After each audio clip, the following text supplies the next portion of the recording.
SSC batch 2026 যারা আছো তোমাদের টেস্ট পরীক্ষার জন্য এটি খুবই একটি ইম্পর্টেন্ট ম্যাথ। তো আমরা এই ভিডিওতে তোমাদেরকে এই ম্যাথটা পুরোপুরি সুন্দর করে বোঝানোর চেষ্টা করবো। তোমরা সম্পূর্ণ ভিডিওটা দেখতে থাকো। তো এখানে বলা হয়েছে এফ অফ এক্স একটি function 1 plus x to the power q plus x to the power 6 divided x to the power 3 হলে দেখাও যে f of x square is equal to f of x inverse 2। প্রদত্ত ফাংশনটি F of x সমান যেটা দেওয়া আছে সেটা তুলে নিয়েছি। এরপরে বামপক্ষ এখানে আছে এফ অফ এক্স স্কোয়ার, অর্থাৎ যেখানে এক্স আছে সেখানে আমরা এক্স স্কোয়ার বসিয়েছি। এ কারণে আমাদের পুরো ফাংশনের মধ্যে যেখানে যেখানে এক্স থাকবে সেখানে এক্স স্কোয়ার হয়ে যাবে। তো 1 প্লাস এখানে এক্স কিউ ছিল, তো এখানে আমরা এক্স স্কোয়ার দিয়ে তারপরে কিউ দিয়ে দেবো। এখানে এক্স পাওয়ার 6 ছিল, এখানে আমরা এক্স স্কোয়ার দিয়ে তারপর 6 দিয়ে দেবো। এবং নিচে আছে আমাদের এক্স কিউ, এখন এক্স এর জায়গায় বসে যাবে এক্স স্কোয়ার, আর তার উপরে পাওয়ার কিউ ছিল সেটা দিয়ে দিলাম।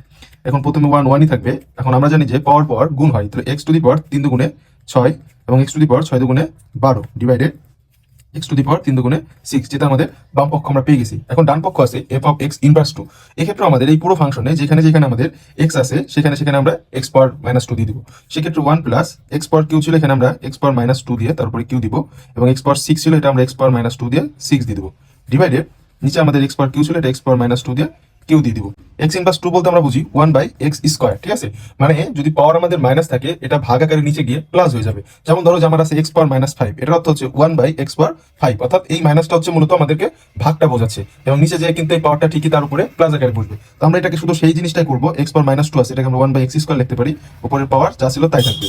এটার ক্ষেত্রেও এক্স পাওয়ার -2 ছিল, এটাকে আমরা এক্স স্কোয়ার লিখতে পারি, উপরের পাওয়ার 6 বসবে, কারণ এটা ছিল আমাদের আগে থেকে। এটাও তাই হবে, এক্স স্কোয়ার ডিভাইডেড 3 হয়ে যাবে। 1 প্লাস 1/x পাওয়ার স্কোয়ার ছিল, এখানে 3 3 দুগুণে 6, এটাও 1/x পাওয়ার 12, কারণ 6 দুগুণে 12, আর এটা তো 1/x পাওয়ার 6 হয়ে যাচ্ছে।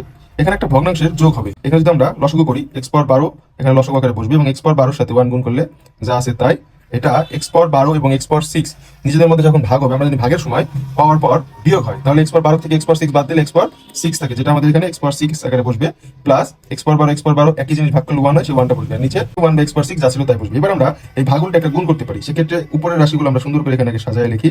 1/x পাওয়ার 6 যেটা ছিল, এটাকে আমরা x পাওয়ার 6/1 আকারে লিখতে পারি। এটা আর এটার মধ্যে যখন কাটাকাটি হবে তখন আবার সেই পাওয়ার পর ভাগের সময় আমরা বারে বারে বলতেছি বিয়োগ হয়, এখানে x পাওয়ার 6 থাকবে, যেটা আমাদের উত্তরটা হবে x পাওয়ার 12, x পাওয়ার 6 1 এবং x পাওয়ার 6।